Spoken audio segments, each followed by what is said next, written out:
The letter trembled in my hands, Grandma Rose's familiar scrawl dancing across the yellowed paper. I'd found it tucked inside her old recipe book while clearing out the attic, wedged between pages sticky with ancient vanilla extract. The date at the top, just 3 months before she died, made my throat tight. My dearest Ember, I read aloud, my voice barely a whisper. When you find this, I hope you'll understand why I kept it secret. The trust fund I've set aside for you comes with one condition: open your own business by 30. The money is yours alone. Don't let anyone tell you different. The floor creaked behind me. I shoved the letter into my pocket, but Lyra was already there, peering over my shoulder. What's that? Her voice had that sugary sweetness she used when she wanted something. Just some old recipes. I forced a smile, gathering the book close. Nothing special. You're such a terrible liar, Em. She perched on a dusty trunk, twirling her perfect blonde hair. Mom's looking for you, by the way. Something about the catering order for my graduation party. Of course, the party. 3 months of planning for Lyra's big day, while my culinary school acceptance letter gathered dust on my desk, unmentioned and uncelebrated it. I'll be down in a minute. She lingered, watching me with those calculating eyes that matched our mother's. You know, if you need money for school, Dad said he'd. I'm fine. The words came out sharper than intended. After she left, I pulled out the letter again, scanning the final paragraph. The trust fund amount made my hand shake. It was enough, more than enough, to open the restaurant I'd dreamed of since I was 12. But something nagged at me. Dad's recent comments about family investments and Mom's nervous glances whenever money came up. The way they delayed my college plans while fast-tracking Lyra's. I folded the letter carefully, tucking it into my back pocket. Tomorrow, I'd visit the bank and ask about Grandma Rose's trust fund. But deep down, I already knew what I'd find, and who'd been spending my future all these years. The bank manager's sympathetic smile told me everything before he even opened the file.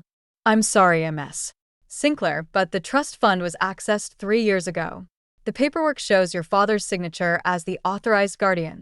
My nails dug into my palms. 3 years, exactly when Lyra started her private university education. The pieces clicked into place like a twisted puzzle. I drove straight home, the steering wheel slick under my sweating hands. The house loomed before me, pristine and perfect, just like everything else in my parents' carefully curated world. Dad was in his study, reading glasses perched on his nose as he reviewed documents. He barely looked up when I entered. Whatever it is, make it quick. I have a meeting in 20. You took my trust fund. The words hung in the air between us. Grandma Rose left that money for my business, not for Lyra's education. His pen stopped moving. Who told you about the trust fund? Does it matter? It was mine. It was a family resource. He removed his glasses, fixing me with that familiar disappointed stare. Your sister needed. I needed it too. My voice cracked. I've been working double shifts at the restaurant, saving every penny for culinary school, while you handed my future to Lyra on a silver platter. Mom appeared in the doorway, wringing her hands. Ember, sweetheart, we're going to tell you. Once Lyra graduates. When? After she burns through every last penny. The bitter laugh that escaped me didn't sound like my voice at all. A floorboard creaked behind Mom. Lyra stood there, her face a perfect mask of confusion. Ink? What's going on? Don't. I held up my hand. Don't pretend you didn't know. I never, she started, but I caught the quick glance she exchanged with Dad. That slight tick in her jaw, the same tell she'd had since we were kids playing poker with jelly beans. I turned to leave, but Dad's voice stopped me. You're being dramatic. This family has always taken care of you. No, I said quietly. This family has always taken from me. I found the emails by accident while using Mom's laptop to print recipes for Lyra's graduation party. They sat in an open tab, dozens of messages between my sister and the university's academic board. Words jumped out at me. Academic probation, final warning, risk of expulsion. My coffee grew cold as I read through them. Lyra wasn't just struggling, she was failing. But at every family dinner, She regaled us with stories of her perfect grades and promising future. The trust fund money that should have been mine was propping up a lie. The kitchen door swung open. "What are you doing?" I turned to find Lyra, her face drained of color as she spotted the laptop screen. "Funny thing about lies," I said, keeping my voice steady. "They always need more lies to cover them up. You had no right to." "To what?" "Find out how you've been manipulating everyone." I stood up, my hand shaking. "Does Dad know you're about to flunk out? Or is he too busy writing checks to notice?" Something flickered across her face. Not guilt, but calculation. Her lips trembled as tears welled up. Right on cue, Mom walked in. "Mom," Lyra's voice cracked perfectly. "Ember's trying to ruin everything. She's threatening to tell Dad about my grades. She wants me to fail." Mom rushed to comfort her, shooting me a disappointed look. "Ember, how could you? Your sister is under so much pressure." I laughed, the sound harsh and foreign. "Of course. Poor Lyra, always the victim. Never mind that she stole my future to maintain this fantasy." "I didn't steal anything," Lyra snapped, her tears vanishing as quickly as they'd appeared. "You were never going to amount to anything anyway. At least I had potential." The words hit like a physical blow, but something else caught my attention. A flyer on the counter for the National Culinary Championship. Grand prize, $100,000. I grabbed my keys, already mentally listing the recipes that could win this thing. Let them have their lies and manipulation. I'd build my future myself, brick by brick if I had to. "Where are you going?"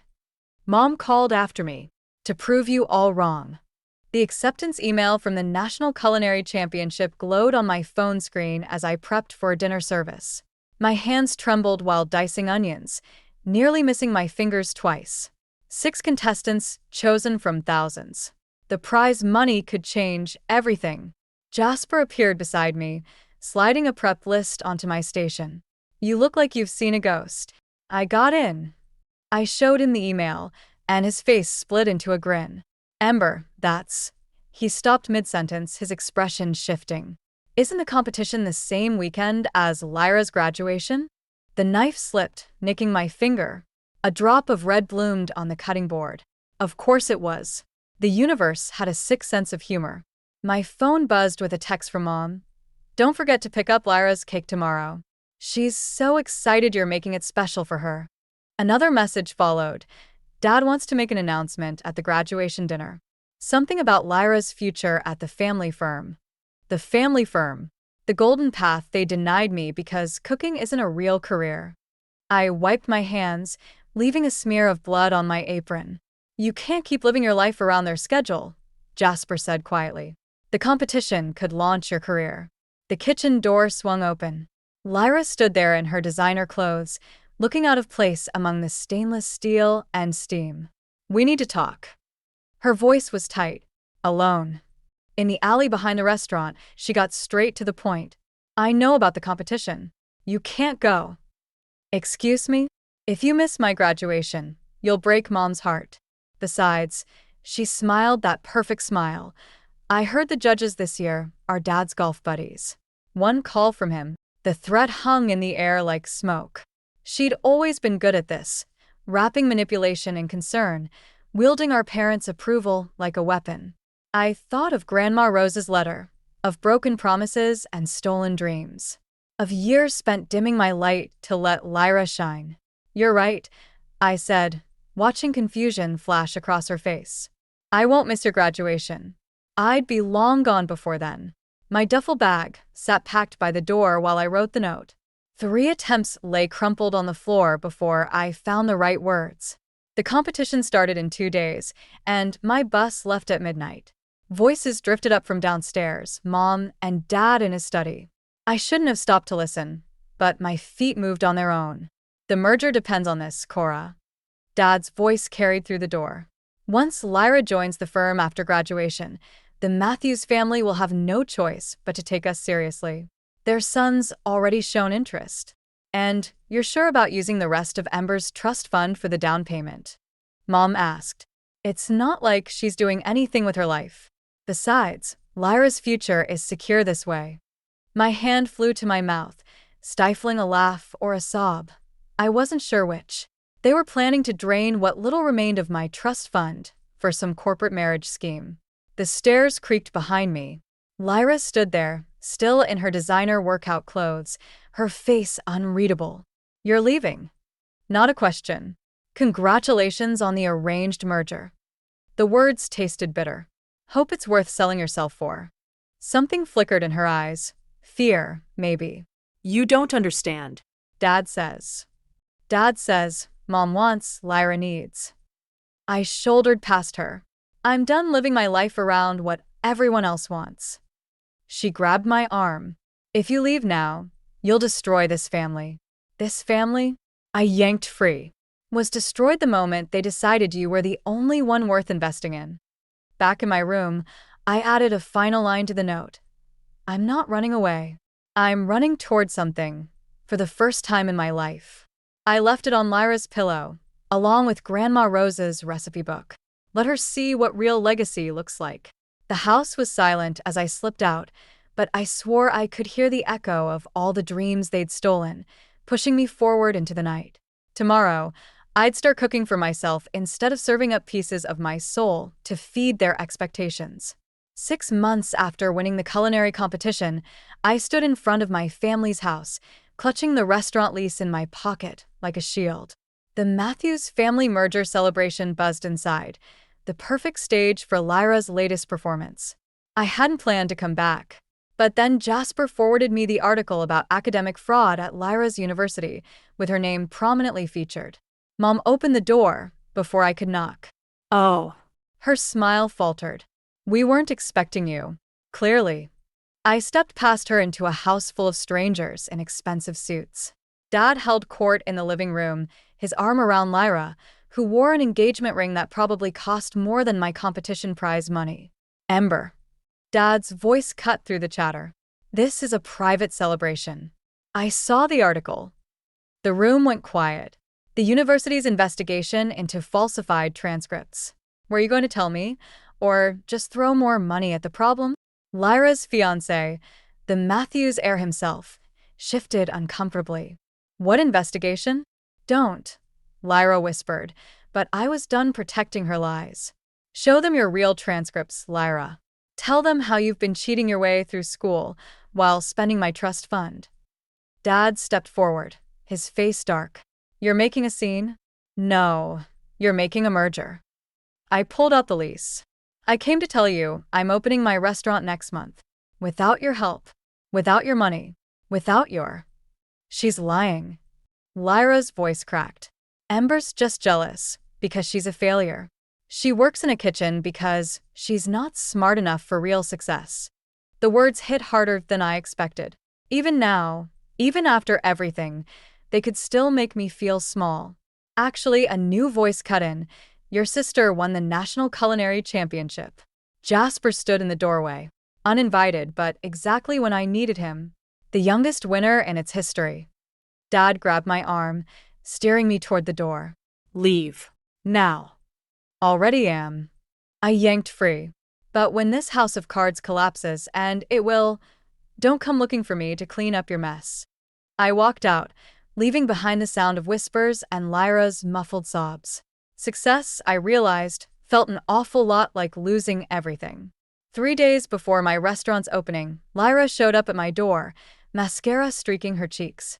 The Matthews merger had imploded, taking her engagement and our parents' dreams with it. "They know everything." Her voice cracked. "The academic board, the Matthews family, all of it. Dad's trying to buy his way out, but—" She wrapped her arms around herself. I didn't know where else to go. I should have felt triumphant. Instead, watching my sister shatter before me just felt hollow. "Come in." The kitchen was still a mess from recipe testing. Lyra perched on a stool, looking out of place among the industrial equipment and prep stations. "Why did you do it?" I asked, sliding her a cup of tea.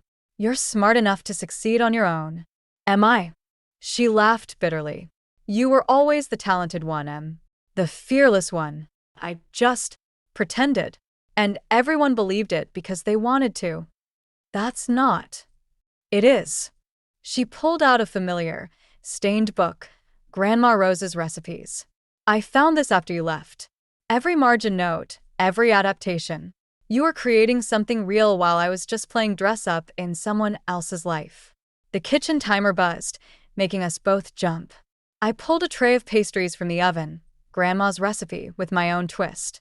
Try this, I said, placing one before her. She took a bite, and something shifted in her expression. It tastes like home, the real kind, not the perfect facade we lived in. Lyra. I leaned against the counter. I can't fix this for you. And I won't. I know. She wiped her eyes. But maybe you could teach me? Not just cooking, but how to be real. How to build something that's actually mine. The old me would have rejected her, savoring the revenge. But standing in my almost finished restaurant, surrounded by the life I'd built from scratch, I realized revenge wasn't what I wanted anymore.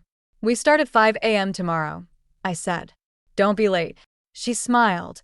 Not her perfect, practice smile, but something smaller and more genuine. I won't be.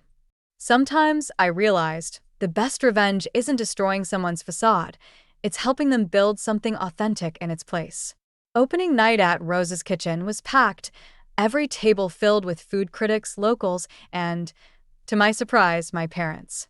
They sat awkwardly in the corner, watching Lyra confidently serve tables in her waitress uniform. Table 7 loves your grandmother's updated cassoulet, she reported, sliding past me in the kitchen. 3 months of working every position, from dishwasher up, had transformed her. The perfect mask was gone, replaced by something real, flour on her cheeks, a genuine smile, calloused hands. Chef. Jasper appeared at my side. Your father's asking to speak with you. I found Dad in the back alley, looking smaller somehow in the neon light of my restaurant sign. The food, he said, clearing his throat. It reminds me of my mother's cooking. That's because it is. I leaned against the wall. With some improvements. He stopped struggling. When your grandmother left you that trust fund, I thought I was protecting you both. Success meant following a certain path, playing it safe. And now, he gestured at the bustling restaurant. Now I realize I was wrong. You built all this without me. And Lyra, he smiled slightly. She's different. Happier, maybe. She's real, I corrected. We both are. Inside, Lyra was teaching Mom how to plate desserts, their laughter carrying through the kitchen. The sight still felt strange, like a photograph slowly coming into focus. We're launching a lunch service next month, I said. Lyra's developing the menu. She has good instincts when she trusts them. Dad nodded, understanding the olive branch for what it was. I'd like to try it, if we're welcome. The dinner rush was ending when I found Grandma Rose's recipe book on my desk, a new note tucked inside. Lyra's handwriting, next to one of my grandmother's recipes. Some ingredients can't be measured, like courage, forgiveness, and the taste of finding your own path. Thank you for teaching me both. I traced the words, thinking of trust funds and broken dreams, of revenge transformed into redemption. Sometimes the sweetest dishes come from the bitterest ingredients if you know how to balance them just right.